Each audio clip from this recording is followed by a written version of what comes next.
Okay, hey everybody, welcome to PixelBlips podcast for June 30th, 2013, our last PixelBlips podcast of June.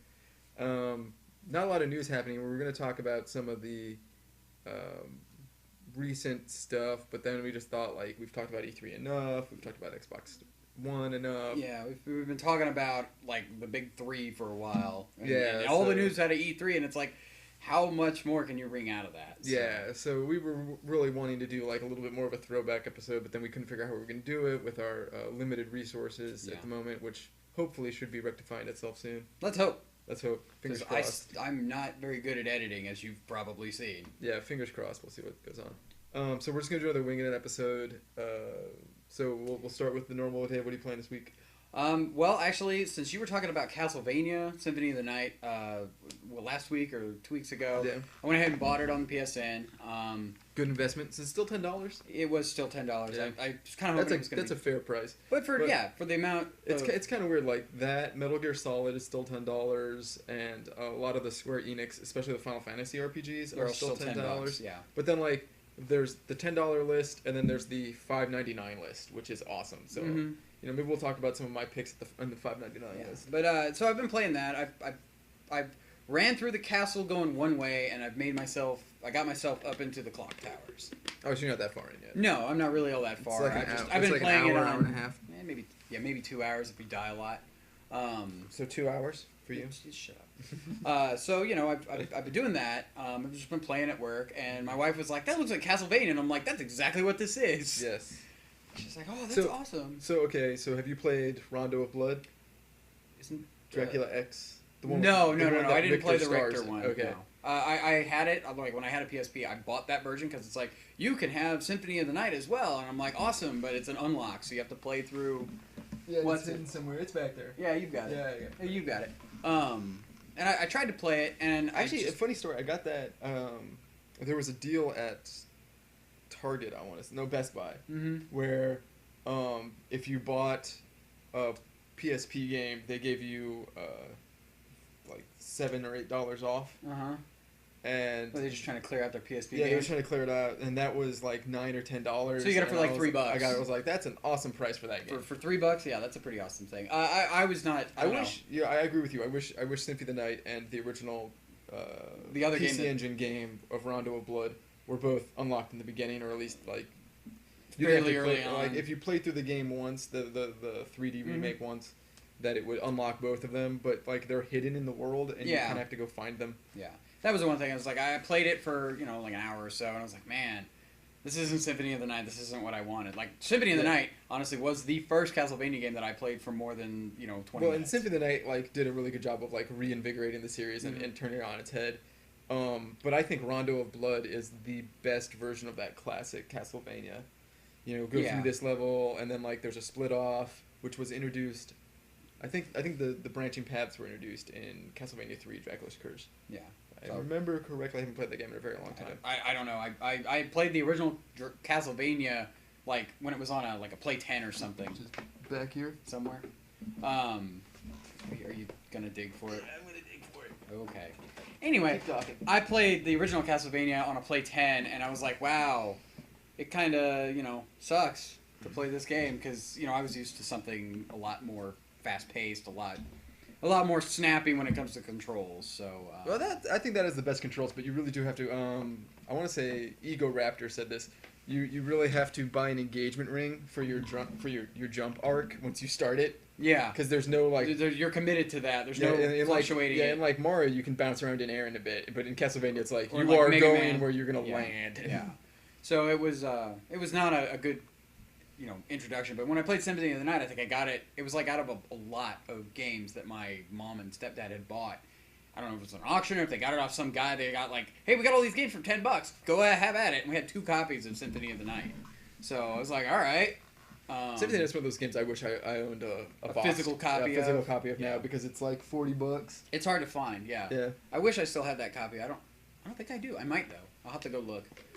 Well, that was back in the age when I was still trading stuff back and everything, and that was when you were a broke college student. When I was a broke college student. Yeah. Halfway through being a broke college student, I figured out like trading stuff back is a really bad idea. Yeah, it's diminishing returns in the most. So that's when That's why the PS2 collection is one of the biggest collections. Is that because you stopped trading them in. I stopped trading them in when you were heading PS2. The PS3 collection might start rivaling it.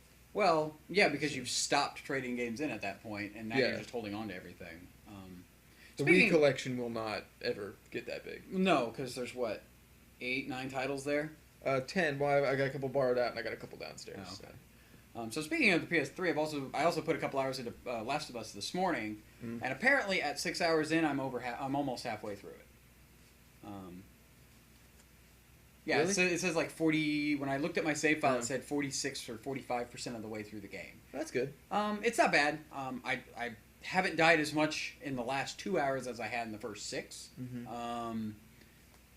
But that's because I kind of said screw it and just hauled ass when I saw that there was a bloater and 3 regular enemies coming at me. So it's still really good. It's still like you're getting to I'm getting to the meat of the story where Joel and Ellie are kind of not just becoming package and courier as more like, okay, I rely on you just as much as you rely on me.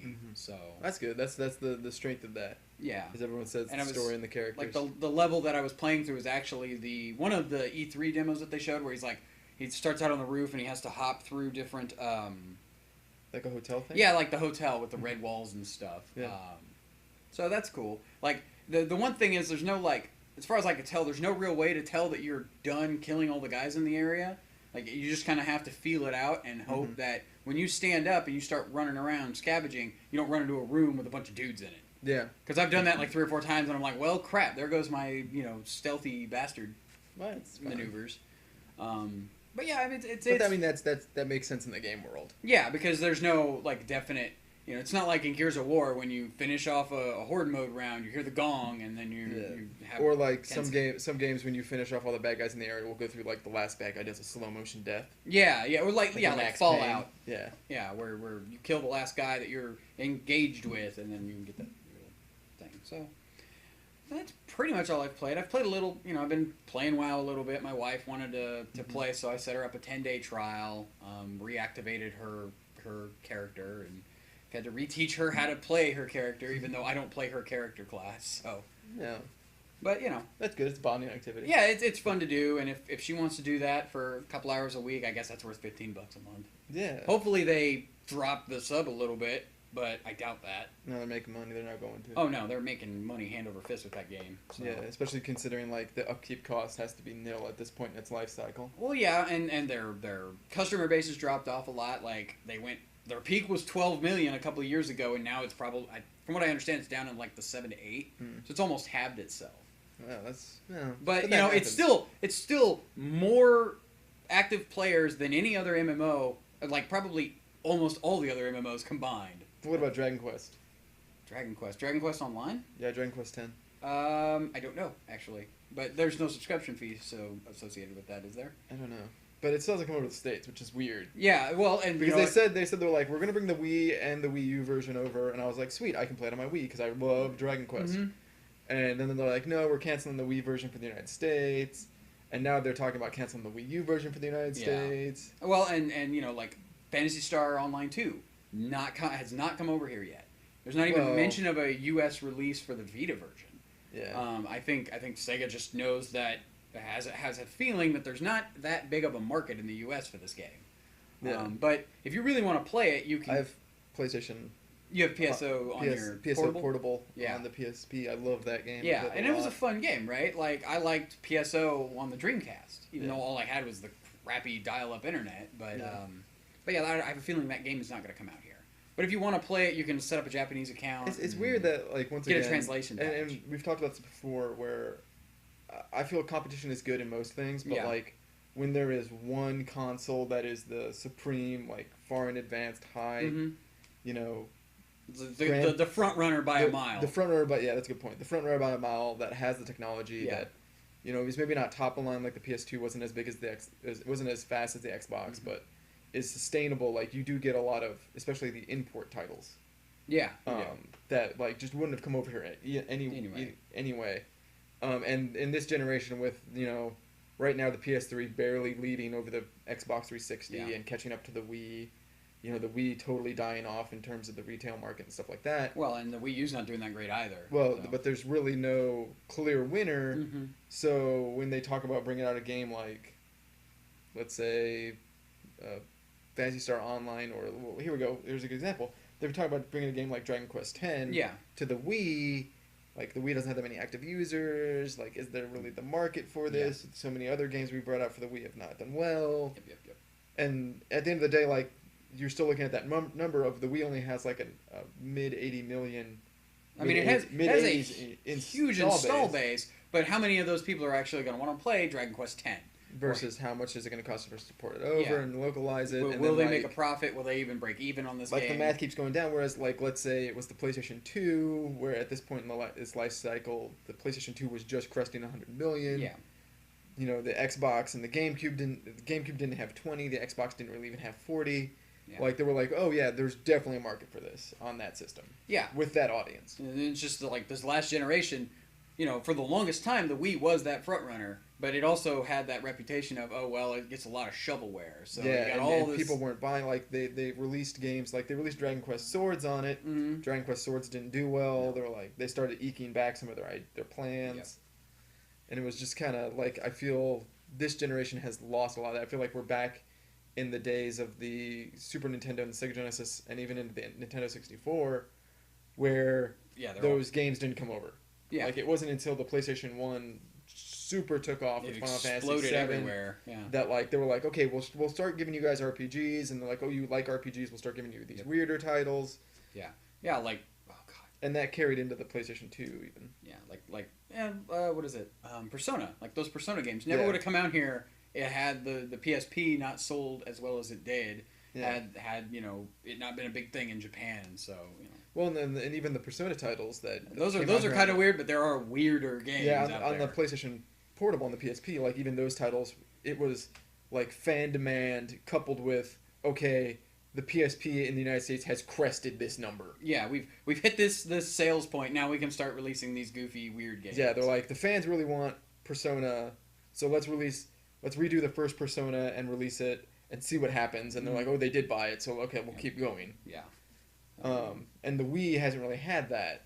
No. And the Wii would have been that front runner this generation. It would have been, a couple years ago, it would have been the one for them to start doing that on. But I like to think because of the limitation in horsepower that the Wii had, and the fact that most people, and it's limited control scheme, right? Like, having only two buttons and a waggle. I don't really agree with the limited control scheme, because you can get around a lot of stuff with it. Yeah, I mean, you can do a lot of stuff with two buttons. I mean, come on, like, Muramasa, like, they showed up, like, do you want to use the Wiimote or the classic controller? I was like, plugged in the classic controller. I was like, no.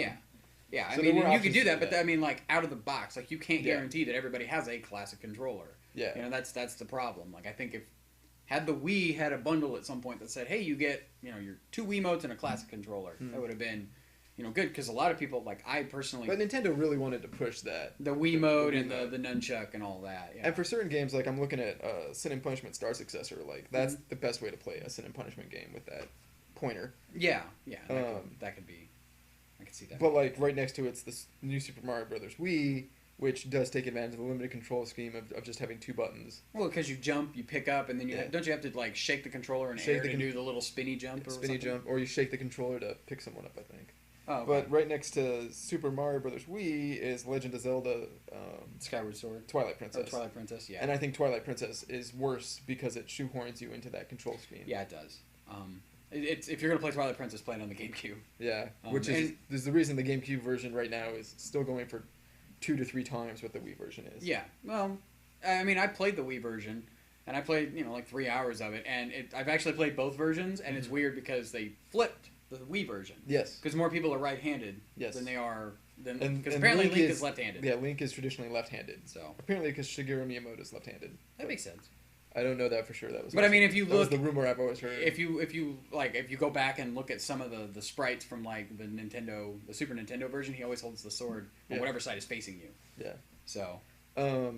But, like, I look over here, like, my PS3 games, like Yakuza 4. Mm-hmm. I bought Yakuza 4, I bought Yakuza Dead Souls, and now Yakuza 5 probably isn't going to come out in the United States. No. Because the market's just not there for it. No. It's a great game, and I wish it could get out to more people, but I think that's not going to happen.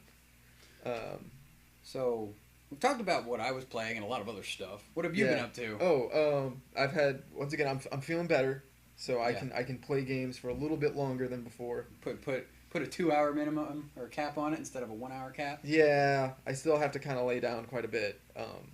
But the good news is, so I've been playing games that I can play while laying down. So the other day, I got crazy addicted to Mr. Driller and played Mr. Driller for like 2 hours. Mr. Driller's a fun game. I do. I like love it's a Mr. goofy game, but it is fun. Like Yeah. I played a lot of Mr. Driller when I had a Dreamcast. The only problem is my bootleg copy of Mr. Driller doesn't have the music with it, so all you're hearing is like the pew pew. All the little sounds. Like and when he starts like running out of oxygen, the so I usually put on the radio behind me and you just when I'm playing it. Have music playing. Yeah. You should just get your tablet up here and just have Pandora on like an 80s station or something. Yeah.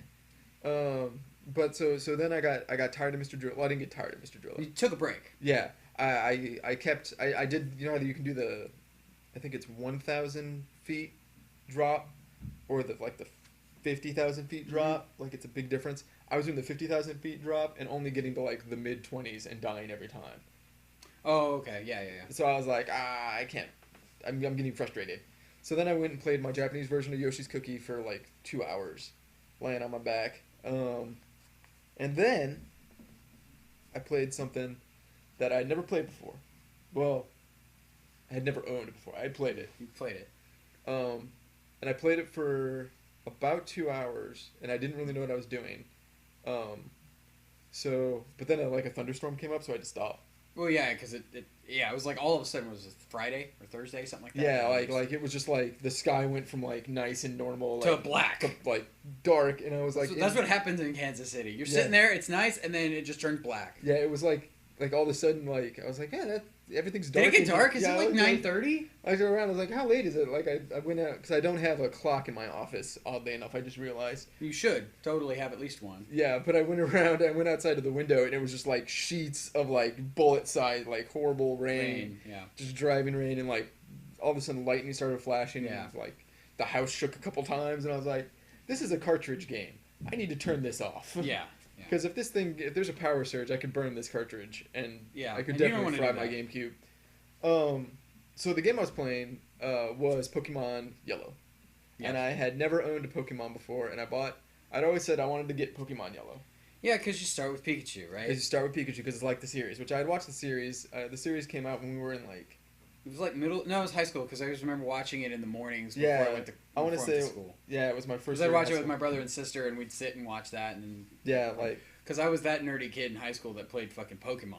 Well, I think when the Pokemon first came out, like it was such of a huge thing. Yeah, because I remember people played it at my high school that were not nerds, not gamey. Yeah, not gamey people. Like I mean, we're not all nerds, but you know, I was the guy that watched anime and played video games and snuck a Game Boy into school. Oh yeah, I did too. But it was funny because I had my Game Boy Pocket at that time. I read Game Boy Pocket. I had one too. I think it's still at my parents' house, but we can't find it, which really frustrates me because I really liked that Game Boy Pocket. But so I had the Game Boy Pocket, so I would always play I played a big player of Castlevania Legends, of course Tetris, and Final Fantasy Legend 3 was my favorite, which is one of the Saga Frontier series games, but was repackaged. Yeah. And so as I was playing that, I remember they were a group of girls that would all trade Pokemon. Yeah. Yeah, I mean, that's what we did. I remember there was that big. Yeah, we had both copies of... We had red and blue. We had 2 copies of red and 1 copy of blue. And my sister had the copy of blue, so we had to, make her play in order to get all this stuff. That's pretty smart on your parents' part. It was, because if it was just me and my other sister, we would have ignored her. Yeah. Yeah, it would have been bad. So anyway, I didn't have Pokemon. Dave got me to try to play Pokemon a lot, but I just... Check it out. You don't even play it. I was like, dude, I got this Final Fantasy thing that's like so much better. And then you started playing Pokemon. So, fast forward a couple of 10 years. years. Yeah, well... 20 years. Ish. Yeah, 15 years. 15 years. 15 years is a closer number. Yeah, God. Can you just think about that? Pokemon is like almost 15 years old. Yeah. Because it was out in Japan when we were in 8th grade. Yeah. I remember doing an article about it in middle school. Didn't you and your brother make your mom drive you to Topeka for the Pokemon launch or something? No, but we did the card tournaments. Like when that came out, we started doing those, and that was fun. Like, but they always had them at like the Toys R Us, right by the house. So that was the easiest place to do. But no, they would drive us, like we would go around all over doing like auctions, like game auctions. So Pokemon was a really big thing. That just and it still kind of is. Flew past me. Like people still go batshit crazy when a new Pokemon game comes out. Well, I think like Pokemon is a wonderful entry into like the RPG genre. It is, and it's got like all those hooks in it that some people like that MMOs have kind of perfected. It's like you gotta keep going, you gotta find new stuff, you gotta keep upgrading guys. Still more. Yeah, and it's like game crack. Well, it's like those, I could put it down. Let's say that. Some people, yeah, and but we'll talk about how far I got in it before the thunderstorm showed up. Completionists will have a heyday with this game. Yes, like, of course. I gotta collect all. It was 150 in the original. Now it's like 600 and something. Yeah. So Pokemon has evolved, but I feel that it still serves like. And you evolved your Pokemon. A market. Anyway, I feel like if you're a child between the ages of like 8 and like 12, like that 4-year range, like Pokemon is still awesome for you. Well, yeah, and they've kept it fairly relevant, right? Like they keep coming out with new versions of it. They keep updating it, making it look better. Like the new one, like X and Y, from what I've seen, looks really great. When it comes out, which is something I like about it. Like it is. When it comes out, it's not like Animal Crossing or the Pikmin games, which the new Pikmin might be different, but the Pikmin games, or Star Fox, or even F-Zero, even though F-Zero hasn't come out in a while. Yeah. Which I really Nintendo kind of like releases it, and it releases it not like a Mario or a Mario Kart or even a Smash Brothers. Like there's not as much publicity for it. Yeah. But Pokemon is kind of a big deal. But Pokemon is still like huge. Like they're like okay. But only like the main games. It's Link, Mario, and Pokemon. Yeah, like it used to be Link, Mario, and Metroid or Link, Mario. Yeah, now Metroid games come out and they don't even care. Yeah, nobody even notices. Or a Smash Brothers game, but that has Link and Mario in it. So that's, they make a big deal out of Smash Brothers, but because I think that those titles, like once if you played them in that 8 to 12 age range, like they got their hooks into you. Yeah, totally. Like Smash Brothers is still that way. Like people are like, oh yeah, Smash Brothers Melee. Like oh yeah. I'm still partial to the N64 one, but that's just me. Or Animal Crossing. Like people still like, oh, I played Animal Crossing as a kid, so I play Animal Crossing now. Yeah, you played even though I tried to play Animal Crossing, the first version a few months ago, and realized that my schedule just did not match. Yeah, no, Animal Crossing is like a huge time sink. Like the guys at Giant Bomb were talking about, if you play like they were talking about how like Giant Bomb, Animal Crossing is one of those weird games where it's not based on its own time schedule. It's based on a real lifetime schedule. So like you'll get guys that come up to you and say, "Hey, good morning. What are you doing at 4:00 in the afternoon?" It's like, "Well, I'm at work." Yeah, I realized like I very quickly play Animal Crossing, which now that I think about it, since I've had all this time off work, I should have been playing. You should have been playing Animal Crossing. Animal Crossing would always tell me like, "Hey, it's morning. No one's up yet," and I was like, "At first, it's 10 o'clock in the morning. Come on, But you have to set your. Let's get rolling." Yeah.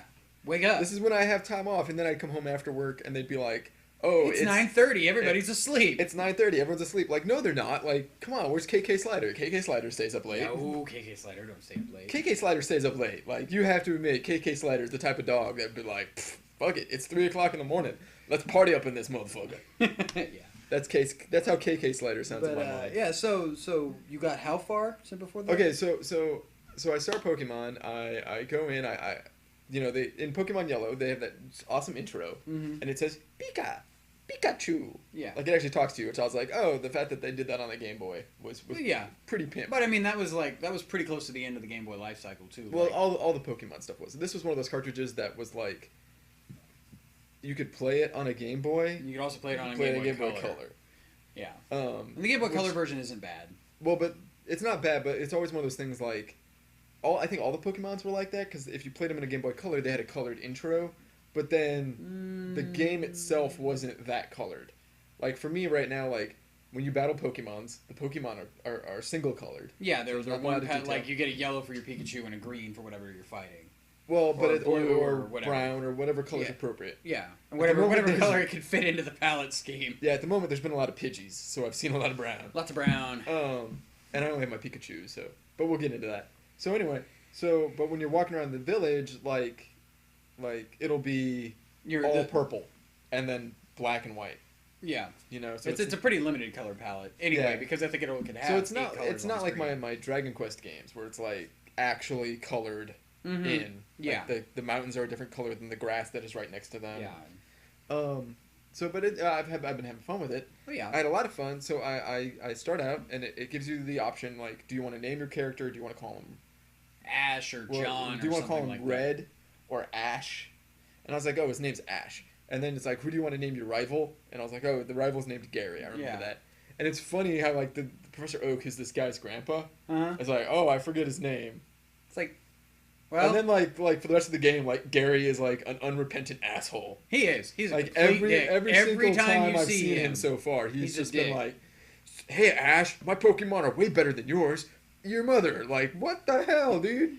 Yeah, he's a dick the whole time. He's a horrible, unrepentant But he's asshole. your rival, and that's why. You're the good guy, he's the bad guy. But it's so simplistic, and maybe that's part of its charm. Well, and you got to think, these games are X number of years old, so... But, you know... and you can only fit so much Dragon text. Quest 3 is, like, 7 years older than Pokemon, at least. Probably more. Yeah, I would say probably more than 7, but the Dragon Quest 3 story is good. It is. And when you go to the different towns, like the stories that revolve around those towns are really good. Yeah. And like, it's just the difference of Pokemon was clearly made for 8 to 12-year-olds. For a younger audience. And Dragon Quest 3 is made for like 10 and up. Yeah. So anyway, so I'm playing Pokemon, so I get Gary, unrepentant asshole, and then I get my Pikachu, who doesn't want to. The thing I love about Pikachu is that it doesn't want to go in the ball. So like he just follows you around everywhere. Yeah, he follows you around. You can stop and turn around and like click on him, and it'll bring up a little box of like the feelings of Pikachu.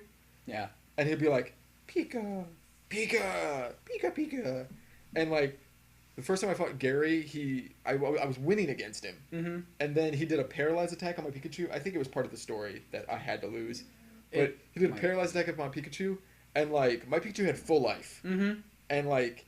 My Pikachu can attack for 5 rounds, and his Eevee just takes me out. Oh, yeah. And I was like, that's totally unfair. So then I turned around and talked to my Pikachu for the first time. And he's all sad. It says, like, you can talk to your Pikachu. And I turned around and talked to my Pikachu. Pikachu's pissed off. He's not sad. He was like, Pika! And, like, you look like the little picture of Pikachu. He has his, like, ears, like, back. Yeah, like and he's like, frowning, and his eyes are slit. He's like, you, dude. Yeah. You killed me. So I spent a lot of time, and I was like, okay, I don't want my Pikachu to die anymore, because I actually want, like, I'm going to keep using this talking to Pikachu mechanic to see how he's feeling. Or it. Whatever. We don't know if there's genders on its emotional status. So I was like, okay, well, I need to grind a bit. So you're just, like, killing... There's just piles of dead pigeons everywhere, right? Yeah, so I went to the first area, and I thought, like, oh, I kill it, and it becomes one of my Pokemon. No. Yeah, I totally... You have to... once it gets low, you throw a ball at it, and then in the ball, and wiggle. And... Yeah, I don't have any balls. So I sat there... I heard it first, guys. Andy has no balls. It's true, man. It's true, Your Honor. This man has no dick. Anyway, so I went in, and I was like... Just killing Pidgeys, just like left and right, Pidgey. So, man, I gotta have tons of these things now. And I think a Rattata, there was a Rattata in there. There was. You probably catch a Caterpie or whatever the. There was something I thought looked like a little ant-looking thing, there was an insect-looking Pokemon. The Weedle, did it have a speck on its head? Maybe. Yeah, it's a Weedle.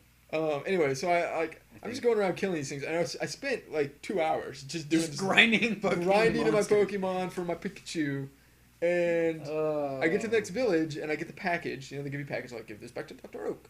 So I was like, okay, I'm giving this back to Professor Oak. You run back. And I ran back, and he's like, here's a Pokedex. And he still hasn't given me Pikachu. He hasn't given me Pokemon balls. But I have a Pokedex. You have to buy them. Where do I buy them? There's a store in the second... In the second town? I think there's a store in the second town. Because when I went to the second town the first time, I went to the store. I was like, okay. And the guy gives you the package. I need to buy stuff. Like, clearly I'm missing the Pokeballs. So I'm going to go to town. I'm going to go to the shop. I'm going to buy Pokeballs. And I go there, and he gives me the package. And I'm like, okay, I have the package. I'll give it to Professor Oaks. Now give me Pokeballs.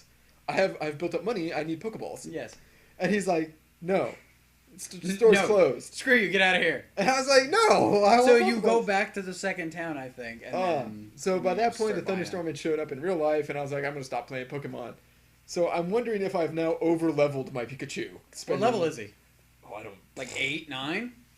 I want to say 10, maybe 15. He's probably a little over level. That's okay. You'll catch a bunch of like level 2 Pidgeys. But the problem is like, okay, so he has his electroshock attack, the bolt, whatever it is, electric attack. He has one that lowers their defense, and now one of the times when he leveled up, he got one that lowered their attack. Yeah. But he still doesn't have like your basic like tackle. So he's gonna be useless against a bunch of Geodudes and Digletts later. So is that so? I haven't even sussed out the like. So there's I played a lot of Fire Emblem. So think about it with like Mega Man. Well, says I play a lot of Fire Emblem and I play a lot of Mega Man. So like when you say that like there is a circle of weaknesses. Yes, there is. I am like fire greater than plant. Yeah, I'm like down. Yeah. But no one has explained that to me in the game, so I don't really know. You like kind when of I'm playing figure a that Pidgey, when I find a Pidgey, I don't know what his elemental ability is. Pidgeys are wind. Okay, so I'm guessing like the Pokedex is going to help me with figuring that out. It'll tell you the types, and then when you use abilities, it'll say it's super effective or it's not effective at all. Oh, that's what that means. Okay. Yeah. So like I went on eBay the other day and I like sussed out like buying a real life Pokedex because I don't want to like stop and check the rock paper scissors map of the Pokemon. Well, yeah, I figured I saw one on eBay that like the kid had the Pokedex. It's made by Tiger Electronics. Yeah, which I love old Tiger Electronics games. I don't have any, but I'm always looking for them. Anyway, so it's made by Tiger Electronics, and this kid it opens a flap, and on the inside of the flap, this kid had like stuck 2 stickers that were like the wheel of weaknesses. Yeah, and I was like, "You, sir, are a smart ass kid." And like I want to, so I put in an eBay bid. I lost the eBay bid. What do you want for it? Like $8 or $20, $30? I put in a $10 bid because at the moment it was getting close to the end of the eBay bid, and the moment the bids were pretty low, and I was thinking, okay, right now they're in the $5 range. I'll put in a $10 bid. It said I won, so I was like, okay, and I won at 7. You had the winning bid for a minute. Right? Yeah, I won at 7. And it was like 30 minutes left on the bid, so I was like, okay. Somebody probably jacked it up to like $25. I was like, it's not going to go for more than 10 if it's sitting at 7. Yeah. So I came back after dinner, and it already finished. I was anticipating. Hey, I got a Pokédex. My new eBay Pokédex, and I went back, and it had gone for 30, and I was like, what? Like, how did it go up that quickly? So people have been like, max bid 20. Oh, it went up to 20. Okay, max bid 30. 25. Yeah. So I was like, like I said, you could probably. I've been in the half price bookstores and the used bookstores looking for like the Pokemon guides. Yeah. I figure if I buy like the red guide or the blue guide, it would be good for the yellow. You just think about it for like in real life, right? Like some things don't make any damn sense. Like Psychic is pretty much Ruffle Stomps everything, but Fire. So how do I get my Pikachu to be Psychic?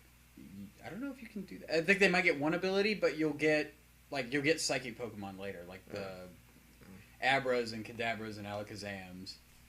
Yes, I know that's an entire set, but no, like because the only reason I really remember that is because when we had it, my sister would always have like this one Alakazam or one Abracadabra that would like he'd just bring it out and use Psychic the ability and it would melt everything. It would just be like done, because he trained it up so much and it was so mean.